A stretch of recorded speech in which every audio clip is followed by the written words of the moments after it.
राधे राधे, जय श्री कृष्णा। दोस्तों, मौनी अमावस्या के दिन पढ़े यह व्रत कथा, जीवन में बढ़ेगी सुख समृद्धि, मिलेगी भगवान विष्णु की कृपा। मौनी अमावस्या के दिन जरूर पढ़े सुने यह व्रत कथा, मनचाही इच्छा हो जाएगी पूरी। माघ महीने में आने वाली अमावस्या को मौनी अमावस्या कहा जाता है। मौनी अमावस्या आज यानी 29 जनवरी को मनाई जा रही है। इस शुभ अवसर पर लोग पितरों की शांति के लिए तर्पण, पिंडदान और श्राद्ध आदि करते हैं। वहीं इस दिन व्रत भी रखा जाता है। धार्मिक मान्यता है कि मौनी अमावस्या की कथा सुनने से पुण्य फलों की प्राप्ति होती है। हिंदू धर्म में अमावस्या तिथि का विशेष महत्व माना गया है। वैसे तो हर अमावस्या का अपना महत्व होता है, लेकिन माघ माह में पड़ने वाली अमावस्या बेहद खास होती है। माघ माह की अमावस्या को मौनी अमावस्या कहते हैं, जो कि आज यानी 29 जनवरी को है। इस बार मौनी अमावस्या का महत्व और अधिक बढ़ जाता है, क्योंकि प्रयागराज में चल रहे हैं महाकुंभ का दूसरा अमृत स्नान भी आज मौनी अमावस्या पर किया जा रहा है। मौनी अमावस्या के दिन स्नान और दान करने का विधान है। इस दिन भगवान विष्णु और शिवजी की आराधना करने से सुख समृद्धि की प्राप्ति होती है। पितरों की शांति के लिए तर्पण, श्राद्ध और पिंडदान करने के लिए मौनी अमावस्या सबसे शुभ मानी जाती है। इन सभी के अलावा इस दिन व्रत रखने का भी विधान है। हालांकि कुछ गृहस्थ और साधु सन्यासी इस दिन मौन व्रत रखते हैं। धार्मिक मान्यता है कि मौनी अमावस्या के दिन इसकी कथा सुनने से पुण्य की प्राप्ति होती है और हर मनचाही इच्छा पूरी होती है। ऐसा भी कहा जाता है कि मौनी अमावस्या के दिन इस व्रत कथा को सुनने से व्यक्ति के सभी पाप दूर होते हैं और मनोवांछित फल की प्राप्ति होती है। ऐसे में चलिए आपको सुनाते हैं मौनी अमावस्या की व्रत कथा। मौनी अमावस्या की पौराणिक कथा के अनुसार कांचीपुरी में देवस्वामी का एक ब्राह्मण परिवार रहता था। उसकी पत्नी का नाम धनवती था। दोनों के 7 बेटे थे और एक बेटी थी, जिसका नाम गुणवती थी। गुणवती जब बड़ी हुई तो उसके पिता ने सबसे छोटे बेटे को उसकी कुंडली दी और ज्योतिषी के पास भेजा, ताकि उसकी विवाह के लिए लड़का देखा जाए। ज्योतिषी ने बताया कि गुणवती विवाह के बाद विधवा हो जाएगी। ये जानकर उसके पिता देवस्वामी और माता धनवती दुखी हो गए। उस ज्योतिषाचार्य ने बचने का उपाय बताया। ज्योतिषाचार्य ने कहा कि सिंगल द्वीप में सोमा धोबिन रहती है, जो बहुत ही पतिव्रता है। यदि सोमा धोबिन तुम्हारे घर आकर पूजा करे और अपना अर्जित पुण्य दान कर दे तो गुणवती का सुहाग बच जाएगा और वह दोष मिट जाएगा। ये जानकर देवस्वामी ने बेटी गुणवती को सबसे छोटे बेटे के साथ सोमा धोबिन के घर सिंगल द्वीप भेजा। दोनों भाई और बहन घर से निकलकर सोमा के घर की ओर चल दिए। दोनों समुद्र के किनारे पहुंचे और उसे पार करने के बारे में सोचने लगे।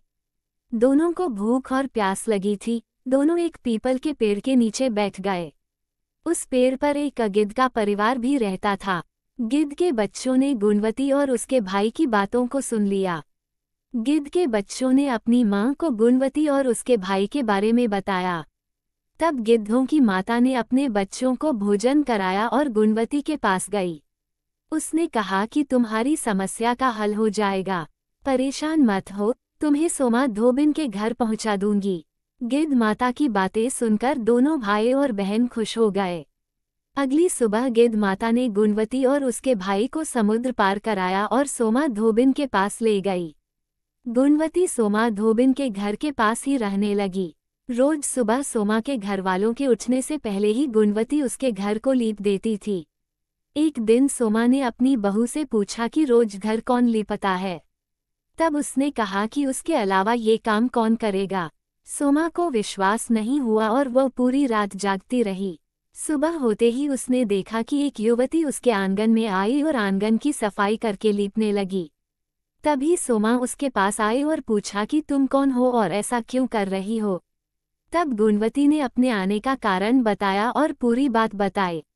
इस पर सोमा ने कहा कि तुम्हारे पति की रक्षा के लिए मैं तुम्हारे साथ घर चलूंगी। एक दिन सोमा गुणवती के घर गई। उस दिन गुणवती का विवाह हुआ। ज्योतिषाचार्य के बताए अनुसार विवाह होते ही गुणवती के पति की मृत्यु हो गई। तब सोमा ने पूजा पाठ किया और अपने पुण्य को गुणवती को दान कर दिया। इस उपाय से गुणवती का पति जीवित हो गया।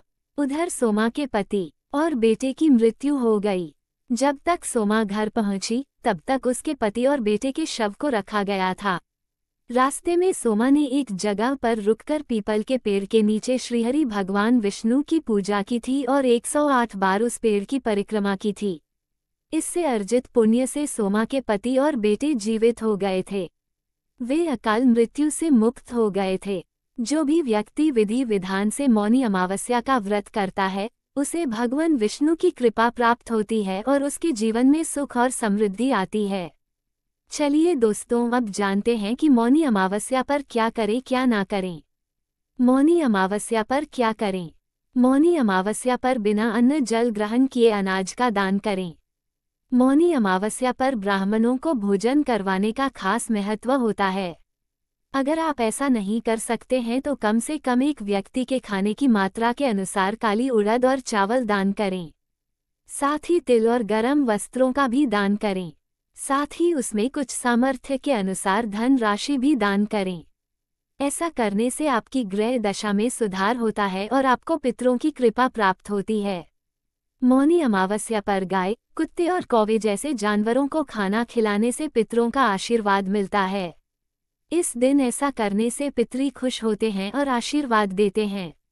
मान्यता है कि ऐसा करने से पूर्वजों की आत्मा को शांति मिलती है। मौनी अमावस्या पर घर में सत्यनारायण भगवान की कथा करवाने से घर में नकारात्मक शक्तियों का अंत होता है और आपके परिवार में सुख शांति बढ़ती है। मौनी अमावस्या पर सुबह के वक्त पीपल के पेड़ पर जल चढ़ाएं और शाम में सरसों के तेल का दीपक भी जलाएं।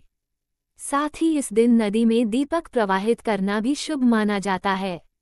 इसके साथ ही घर में लगी पूर्वजों की तस्वीर के पास भी दीपक जलाना चाहिए। अमावस्या तिथि पितरों को समर्पित होती है, इसलिए दक्षिण दिशा में शाम के वक्त सरसों के तेल का दीपक जरूर जलाएं और साथ ही मुख्य द्वार पर दोनों तरफ 2 दीपक भी जलाकर रखें। मौनी अमावस्या पर क्या न करें।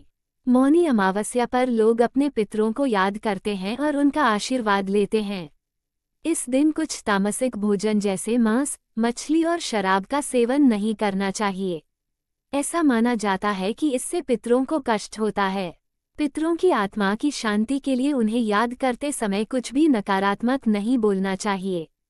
कुत्ता, गाय और कौवे जैसे जानवरों को भी परेशान नहीं करना चाहिए। पितरों के लिए पिंडदान, तर्पण और दान पुण्य करना बहुत महत्वपूर्ण है। ऐसा करने से पितरों को शांति मिलती है और उनका आशीर्वाद प्राप्त होता है। साफ सफाई का भी विशेष ध्यान रखना चाहिए। घर के आसपास गंदगी नहीं फैलानी चाहिए। इस दिन स्वच्छता का महत्व है।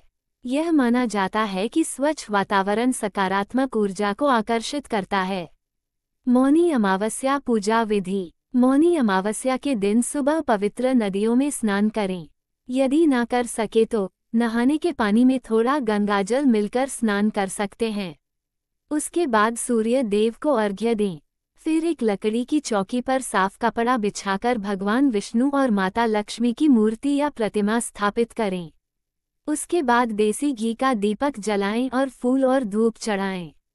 साथ ही माता लक्ष्मी को 16 श्रृंगार भी अर्पित करें। इसके बाद फल, दूध, मिठाई समेत आदि चीजों का भोग लगाएं। मंत्र जाप और आरती कर पूजा संपन्न करें। अंत में सभी लोगों में प्रसाद बांटें।